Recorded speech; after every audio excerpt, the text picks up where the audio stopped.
So how it's going to work is I'm going to get everyone warmed up with a few questions here, and then I am going to throw it out to the audience. We've got some roving microphones, so get thinking of some good questions. Thank you all so much for joining us. Emily, I'm going to start with you, because an incredible performance, but also what a great part to flex all your different skills with. How did it come to you, and what did you think when you first sort of read the script? Well, a couple of pages in, I was like going, who wrote this? I could smell, it felt so authentic. You can smell it, you can smell the sea, you can smell the fish. And it clearly was written by somebody who grew up on an oyster farm, and it was. But also because of that, because of the authenticity of it, I found it quite baffling, for me as a nice middle-class English girl. But it felt very challenging then, because it was quite a long way to travel. And on that journey, with the accent, did you do dialect coaching? I did, yes. I worked with a dialect coach called Neil Swain, who was wonderful. But I'm blessed with a good ear, but you can't rely on that. You have to really work hard. It's sort of like learning nursery rhymes. You have to be very, very precise with it. Well, you do an excellent job to my untrained ear, but hopefully the Irish folk will agree as well. Thank you, Aileen. I'd like to talk to you about your part, because for those who are familiar with your career will know this isn't the first time you've played a sexual assault survivor. You famously did it with the absolutely devastating The Nightingale from Jennifer Kent. Were you wary about doing another sort of survivor part, and how do you look after yourself and protect yourself when you're doing those roles? It was definitely a conversation I'd had with my agent, saying, people can quite easily get pigeonholed, and I was aware of not wanting to necessarily put in that box. It's quite a particular box to be put in, but when you read great writing, I can't resist great writing. And much like what Emily said, I read the script and I thought, this is an opportunity to tell a similar story, but in a very different way. And I think it's such a complex topic, and one that can be spoken about in so many different ways. It's really actually valuable, I think, to tell the story in a different way, even visually. Like The Nightingale was one scenario, and this is very much another. And also the fallout from something like that. Not just the victim's journey, but how it affects a community, how it affects a mother, how it affects people who are maybe related to the perpetrator. So I really wanted to be a part of this version of the story. And I had great community around me to protect me. It was a very safe environment. It was a slightly different proposition as well in terms of what I had to go through, but I had taken everything I'd learned kind of in terms of coping skills from having worked with the psychologist on The Nightingale, so I felt very lucky to be prepared in that way for this role. Great. And Toni, you as Erin, you're sort of, she's like the voice of reason and the kind of voice of defiance, which I think is really interesting considering the community she's in and also the family that she's in. Were you involved in any sort of character development work to sort of think about, how is Erin this way, and what's her background? Yeah, that was definitely something that leaped out to me on the page. When I first read it, I kind of found during Erin's scenes, I was like nodding along, being like, yes, thank you, you're saying the thing. It's really stressful.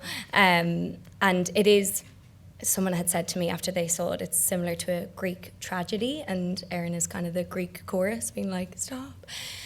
But I kind of been trepidatious also to even say that there's a right or wrong in these situations as well, in how we act, because these women are all products of their environment and what's been going on. But in terms of character development, we had 2 weeks of rehearsals, which were amazing in Donegal, with Shane, our amazing writer, in the room, which if you see Shane, you'll be so shocked. You want to ask him for ID. He's looks about 16, but he's absolutely in his 30s and of age. And he's written this incredible script. So you're just like, whoa. And Shane had this whole Bible of each character that we could work from. And even the claddering that I'm wearing, that I stole. Sorry if anyone from costume is here. We said that Con gifted Erin that for her communion, and it was kind of their last moment before she got into this complicated relationship with her family and her father and her brother and her mum, and feeling that little bit left on the outside. And we as a family spoke about why did Brian leave and what led him to going to Australia. So we had this full world that was built, and for me it was really important to find out or to discover what has led Erin to this point, this breaking point, this point of defiance of going, no, this isn't enough, what has happened in her past.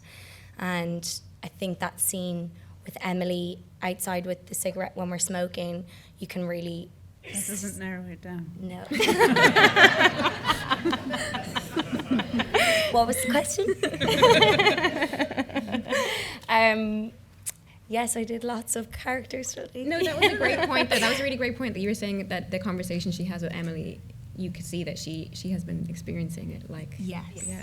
Yes, that there's something in her past that for me, if you want me to tell you what I had in my brain. Please do. For Erin. Shane's not here to be like, that's not what it was. But for me, it was that she had something quite similar and people hadn't believed her. Something, I think, a lot more minute than what had happened in Sarah, but a microaggression that had happened, and she had said to a friend this had happened. In my brain, she had said it to her mum at a young age, and her mum kind of brushed it off, being like, oh, listen, boys will be boys. It's going to be fine, you just get on with it. And Erin was like, I can't be a part of this. But she does stay, and that was another question that I asked was, why doesn't she leave? And her act of defiance is staying, raising a son in this community and allowing him to be the change and the next generation. And he will learn how to swim, and he will learn about consent, and he will be the change. I'd love to just stick with you because you brought up the son, and I, had to ask you when we were backstage because I thought it was Toni's baby because it's such a close relationship and you look so comfortable with the baby, but it wasn't your baby. No, I don't have a baby. No baby. But how was it working with a baby and doing those sort of intimate scenes like the breastfeeding? Like how did that work? So Oscar, my baby in the film, is played by Shay, who was such a gorgeous baby, and we actually had to audition babies, I guess. Ooh. There was 3. There was Sam and Oscar, and I can't remember the third, which is awful. But I picked Sam. He was really small and petite and fun, and I walked in and I was like, yeah, he looks like a baby I'd have. And met him, was really lovely, and the amazing Emily Watson walked in and just went, it's that baby.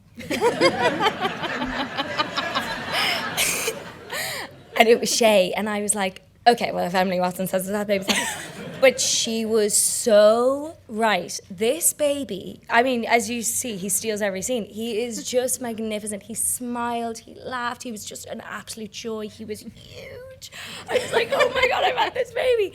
And for the breastfeeding scene, that was a huge conversation from kind of the get-go, because it was quite an intimate moment. How are we going to do this? And, I was like, new mothers have problems latching their child. I don't know how this is going to work. Obviously, no child was latched to me.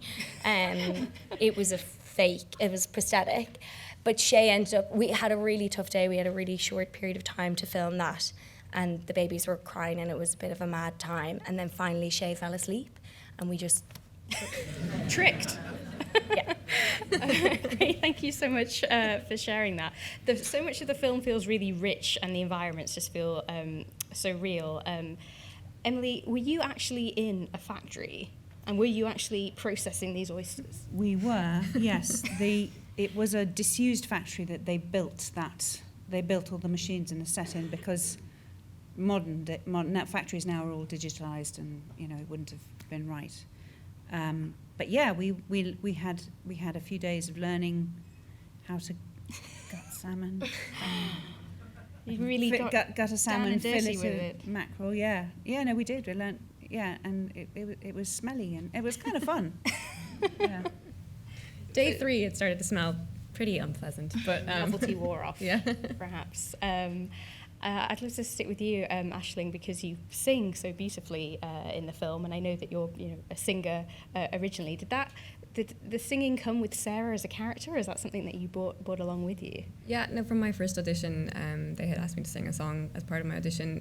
You know, it really is true that music is such a huge part of the Irish culture, and I think they just, particularly in rural communities, having a session down at the pub, it is part of everyday life, so they really wanted to, I think, have that as part of the authenticity, but also it was an interesting tool for the scene where she's already been ostracized by the community, but she's then blessing the boats. Right? They're like, oh, we'll use you for the singing, but then, you know, and it was a nice moment to be able to kind of have something slightly off about that piece of music. She's clearly singing is something that she really enjoys initially, it seems like, but in that particular scene, it feels like a part of her soul has withered a little bit. And just the hypocrisy of what's happening. So yeah, but it was a part of it from the beginning. So a nice opportunity. That feels to me like such an important part of the whole film. All those religious structures. Yes.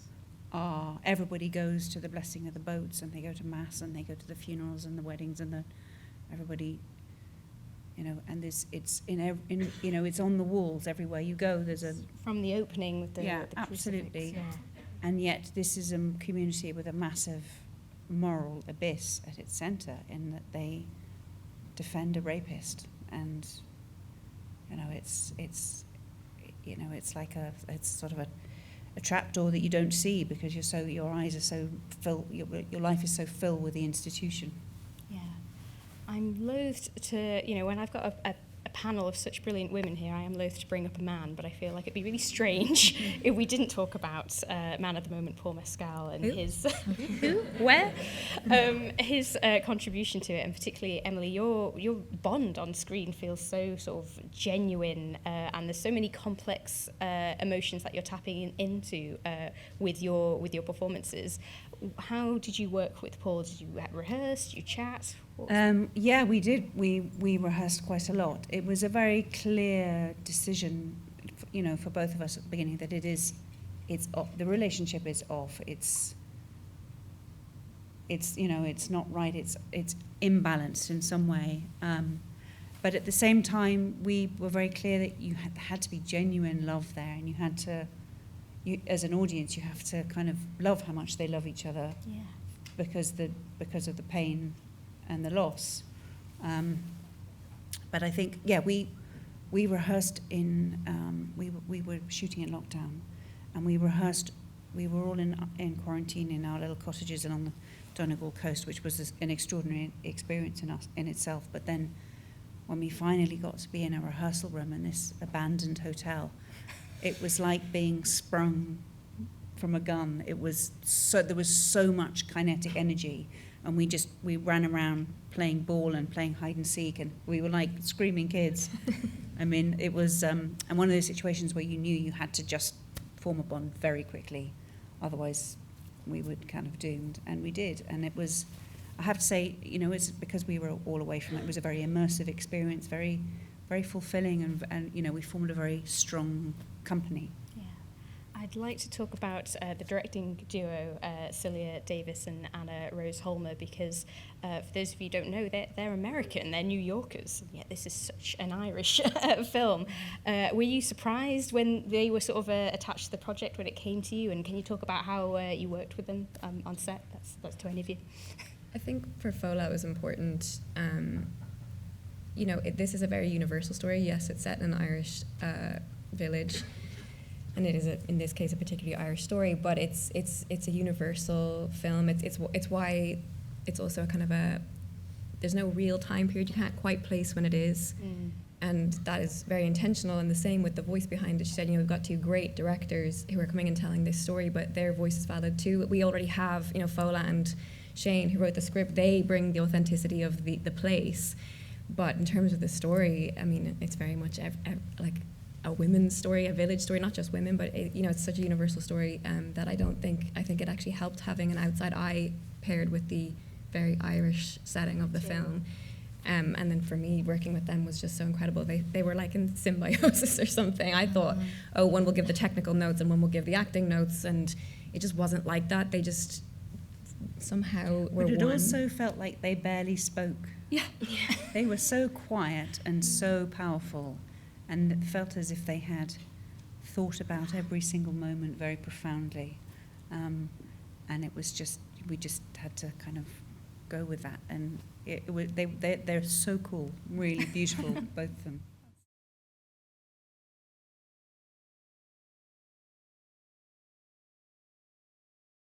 Well, you only have to read the paper. I mean, we live here in London. Our police force is institutionally misogynistic, racist, you know, all of those, whatever it is. And that somebody commented, break might as well be legal. We live in a structure that, for however that's happened, people rape and get away with it. And that's where we're at. How did we get there? I mean, I think religion, obviously, in this scenario, has a part to play in that, because everybody's, if you're a good Catholic, you can go to.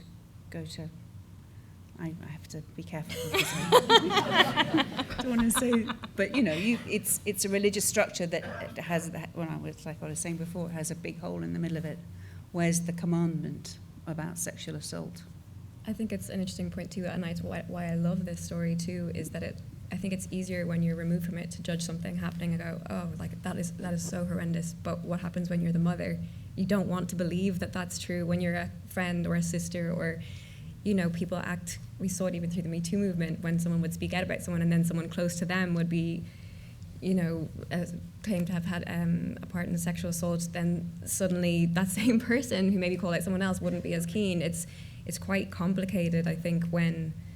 You're right, it's a complicated feeling for communities when it's someone that they know and they don't fundamentally want to believe, because then it makes them have to make a very, for them, difficult choice. It shatters their reality completely. And we see this constantly in the film. People would rather just continue living the lie because Sarah's reality is shattered and she's the one who has to leave. It's people don't want it to change. You know, they don't want their comfortableness to be rattled.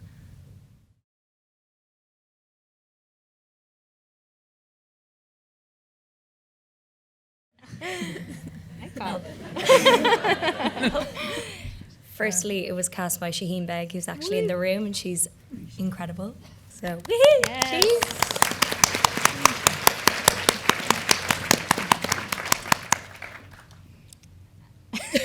And in terms of the casting process, for me, it started with an email, and I saw Shaheen's name and was like, oh my God, I'm so excited. And then I saw Emily's name and was like, oh my God, I'm so excited. And then I read the script and I was like, holy crap. So I auditioned, I put myself on tape, and then I met with the directors on Zoom, because we were in the middle of a pandemic. And yeah, and then I got the part. And also, you've been friends with Paul for a long time, haven't you? Yes, I had been friends with Paul for years. We're both from Ireland, so is Aileen. I don't know why I said that. And I actually didn't, I hadn't told Paul. He was also attached, sorry, I was just less excited by Paul. But I hadn't told him I was auditioning for it, and actually he was in Australia at the time doing a movie, and I rang him on FaceTime and I was like, guess who's playing Aaron in God's Creatures? And he was like, who? And I think he was disappointed to find out it was me. No, I was like, me. No, you sent us a really lovely picture. You took a picture of his face when you realised. He was, so yeah, and what do I do in between jobs? Next question. Cry myself to sleep. No. I run around after my kids. That's what I do. Clinging to sanity is a big part of it, I think. Yeah, genuinely. I'm like, 2023 is about being candid, and I don't think. It really is about. Obviously, you're trying to find the next job. You find ways of filling your days with the boring stuff, all the home stuff, and everything too. But you know, I don't love actors who complain loads, but equally, I don't think people know what the not working part, how hard that can be. It's really, you know, punch to the face after punch to the face after punch to the face until a job lands. And so when you're at our level, not when you're at but I also think it's like having being, when you're a creative person, you have to. It's like having a dog. You have to take it for a walk every day. You just got to do something. Yeah. Creative.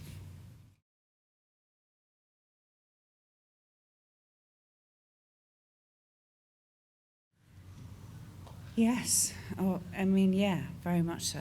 I have every sympathy for her. But, you know, I sort of, when you look at somebody like that from the outside, you can see there's kind of a sickness there. It's like a obsession.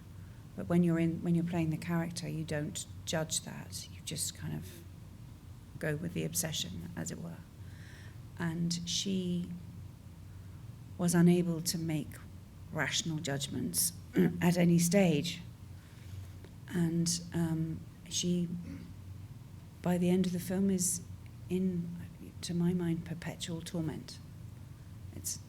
She will never be at peace, ever. And in her religious head, you know, that's probably for all time.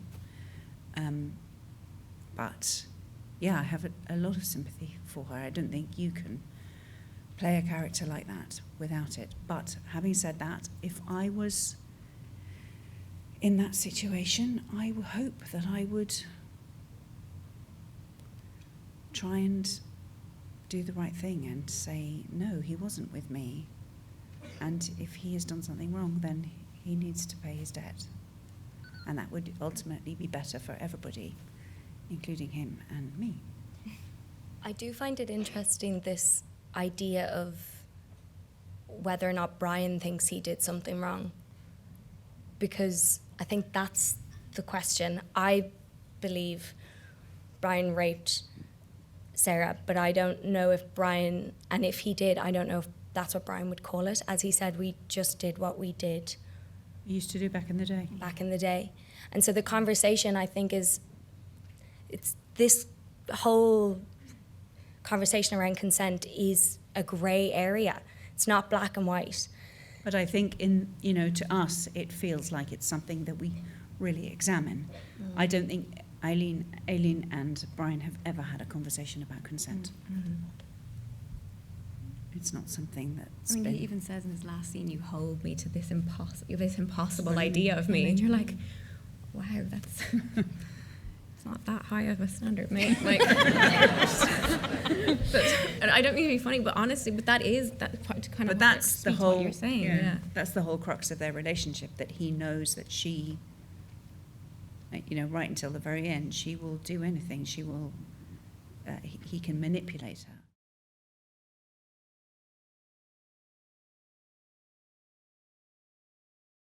Yeah, that's in a way, she, that's a moment where the doubt is really, really coming, and we're going to court, and what's going to happen, and then she sees it. To her, that's like another. She has moments in her life where she thinks her prayers are answered. Brian appears in the pub, is a moment of her prayer being answered, and this is another moment. It's like a moment of grace. It's God telling me, oh, he's actually a really good person. It can't be true. But the granddad, I think, is now reduced to a wheelchair and doesn't really speak. But the one thing he does do is hit me. And, I think it's just a very subtle reference to the fact that it's that intergenerational violence and just it's baked in. You just suck it up and you carry on. And because the men do the dangerous work at sea, their life is very, very difficult. Somehow it's just accepted. Great. I feel like we could just keep, the wonderful thing of this film is you can keep talking about it and keep picking it apart and looking at the different perspectives, but we are out of time. So I want to thank you all for coming out this evening and sticking around for the Q&A, and thank you three for joining us.